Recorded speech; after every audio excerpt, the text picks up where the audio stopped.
American ഇലക്ഷൻ്റെ മുമ്പായിട്ട്, അതായത് പ്രസിഡൻസ് ഇലക്ഷൻ്റെ മുമ്പായിട്ട് നടന്ന ഡിബേറ്റ്, ലോകത്തിലെ ഏറ്റവും പ്രേക്ഷകർ കൂടിയൊരു ചാനലാണ് CNN. അവരുടെ ഹെഡ് ക്വാർട്ടേഴ്സായ അറ്റ്ലാന്റയിൽ ഈ രണ്ട് പേരും, അതായത് ജോ ബൈഡൻ, അമേരിക്കൻ ഇപ്പോഴത്തെ പ്രസിഡൻറ്റ്, അതേപോലെ പ്രസിഡൻ്റായിട്ട് മത്സരിക്കുന്ന മുൻ അമേരിക്കൻ പ്രസിഡൻറ്റ് ഡൊണാൾഡ് ട്രംപ്.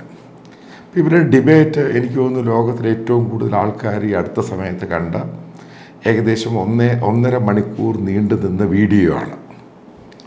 ഇപ്പോൾ പലർക്കും അതിനെപ്പറ്റി അഭിപ്രായമുണ്ട്. മലയാള പത്രങ്ങൾ അതിനെപ്പറ്റി റിപ്പോർട്ട് ചെയ്തിട്ടുണ്ട്, ടെലിവിഷൻ റിപ്പോർട്ട് ചെയ്തിട്ടുണ്ട്, നാഷണൽ റിപ്പോർട്ട്. അപ്പം അമേരിക്കൻ പത്രങ്ങളും ഗ്ലോബൽ മീഡിയയും എങ്ങനെയാണ് റിപ്പോർട്ട് ചെയ്തേക്കുന്നത്? ഇപ്പം ആത്യന്തികമായിട്ട് പറയുന്നൊരു സംഭവമുണ്ട്. അതായത് ഡെമോക്രാറ്റ്സ് പാർട്ടിക്കകത്ത് വലിയൊരു വിഭാഗം ഡിബേറ്റ് കണ്ട ശേഷം പറയുന്നത് ജോ ബൈഡൻ ഇലക്ഷനിൽ നിന്നും മാറി നിൽക്കണം.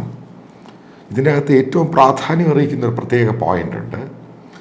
ഡെമോക്രാറ്റ്സിനെ ഏറ്റവും കൂടുതൽ അതേപോലെ തന്നെ ജോ ബൈഡനെ ഏറ്റവും കൂടുതൽ പിന്തുണയ്ക്കുന്ന അമേരിക്കയിലെ ഏറ്റവും പോപ്പുലർ ന്യൂസ് പേപ്പറാണ് ന്യൂയോർക്ക് ടൈംസ്.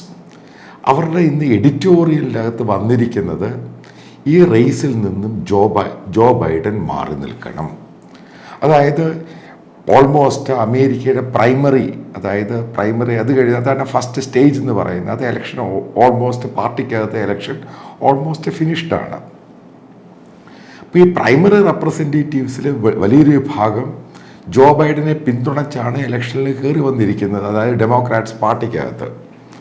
നേരത്തെ അറിയാവുന്ന വസ്തുതയാണ് ട്രംപിനാണ് അതിൻ്റെ അത് ഭൂരിപക്ഷം, മറ്റുള്ളവരെല്ലാം മാറിപ്പോയി ട്രംപാണ് റിപ്പബ്ലിക്കൻ്റെ കാൻഡിഡേറ്റ്. ഇപ്പം ഈ സംഭവം ഡിബേറ്റിന് മുമ്പ് ജോ ബൈഡൻ്റെ റേറ്റിങ്ങും പിന്തുണയെന്നും പറയുന്നത് വെറും 37% ആയിരുന്നു. ഡൊണാൾഡ് ട്രംപിൻ്റെ റേറ്റിങ്ങും പിന്തുണയും 37% എന്നുള്ള സംഭവം അത് 67% ആയിട്ട് ട്രംപിൻ്റെ പോസിബിലിറ്റിയും അതേപോലെ റേറ്റിങ്ങും പെട്ടെന്ന് അങ്ങ് ജമ്പ് ചെയ്തു. ഇതാണ് ഏറ്റവും വലിയ പ്രശ്നമായി മാറിയത്. കാരണം ഇതിൻ്റെ അകത്തൂടെ CNN നടത്തി വോട്ടിങ്ങും നടത്തും, അതേപോലെ ഒരു പബ്ലിക് പെർസെപ്ഷൻ ഉണ്ട്. അതനുസരിച്ചാണ് ഇതിൻ്റെ ഡിബേറ്റും കാര്യങ്ങളും ഒക്കെ പോകുന്നത്. അപ്പോൾ ഇത് മാറാൻ പറ്റുമോ? ഇതിപ്പോൾ ബൈഡൻ അവസാന ലാപ്പിൽ, അതായത് നവംബറിലാണ് ഇലക്ഷൻ. ഇനി അവരുടെ ഷിക്കാഗോയിൽ ഓഗസ്റ്റിൽ വലിയൊരു ഡെമോക്രാറ്റ്സിൻ്റെ വലിയ കോൺഫറൻസ് നടക്കാൻ പോവുകയാണ്. ഈ സമയത്ത് മാറുമോ? ഇതാണ് ഇപ്പോഴത്തെ ഏറ്റവും വലിയ അമേരിക്കൻ മീഡിയയും സോഷ്യൽ മീഡിയയിലെ ഏറ്റവും വലിയ ചോദ്യം ഇതായിട്ട് മാറിയിട്ടുണ്ട്. അപ്പോൾ അതായത് ഡിബേറ്റിൽ ജോ ബൈഡൻ ഫംബ്ലിങ്, അതായത് ചില ക്വസ്റ്റ്യൻസിനൊന്നും ആൻസർ കൊടുക്കുവാൻ അദ്ദേഹത്തിന് പറ്റുന്നില്ല. അതായത് മനസ്സിലാക്കേണ്ട സംഭവമുണ്ട്. ട്രംപിൻ്റെ സ്വഭാവം അറിയാം, വല്ലാതെ റൂത്ത്ലെസ് ആയിട്ടാണ് കയറി അറ്റാക്ക് ചെയ്യുന്നത്. അദ്ദേഹത്തിൻ്റെ പഴയ പ്രസംഗങ്ങളൊക്കെ നിങ്ങൾ നോക്കിയാൽ കാണാൻ സാധിക്കും. അല്ലാത്ത രീതിയിലാണ് അറ്റാക്ക് ചെയ്യുന്നത്. പക്ഷേ ഇന്നലെ രാത്രി നടന്ന ആ സംഭവം, അതായത് ഈ ഡിബേറ്റിൽ ഈ ട്രംപ് വളരെ റൂത്ത്ലെസ് ആയിട്ടുള്ള അറ്റാക്ക് വന്ന് വളരെ മോഡറേറ്റ് രീതിയിലാണ് ട്രംപ് പല കാര്യങ്ങളും പറയുകയും ഈ ഓരോ വിശദീകരണം കാരണം ചോദ്യം അനുസരിച്ചാണ് ഓരോന്നും വരുന്നത്. ആ രീതിയിലൊന്നും ട്രംപ് ഈ പറയുന്നത് ബൈഡനെ കയറി ആക്രമിക്കാനൊന്നും പോയിട്ടൊന്നുമില്ല. പക്ഷേ ഇവിടെ ബൈഡൻ എന്ന് പറയുന്നത് സംസാരിക്കാൻ ബുദ്ധിമുട്ടുണ്ടാകുന്നു.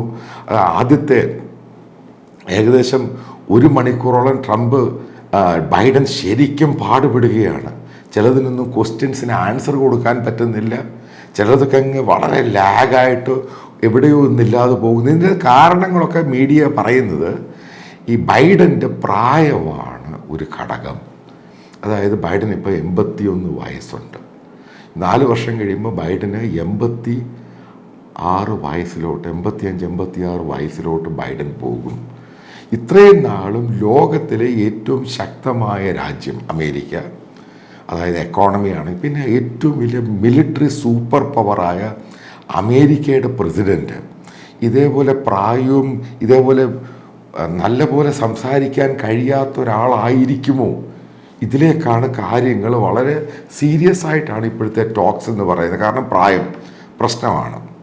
അതേപോലെ തന്നെ ട്രംപിനുമുണ്ട് 78 വയസ്സ്. പക്ഷേ ട്രംപ് വളരെ ആവേശത്തോടാണ് നിൽക്കുന്ന എല്ലാ കാര്യത്തിലും.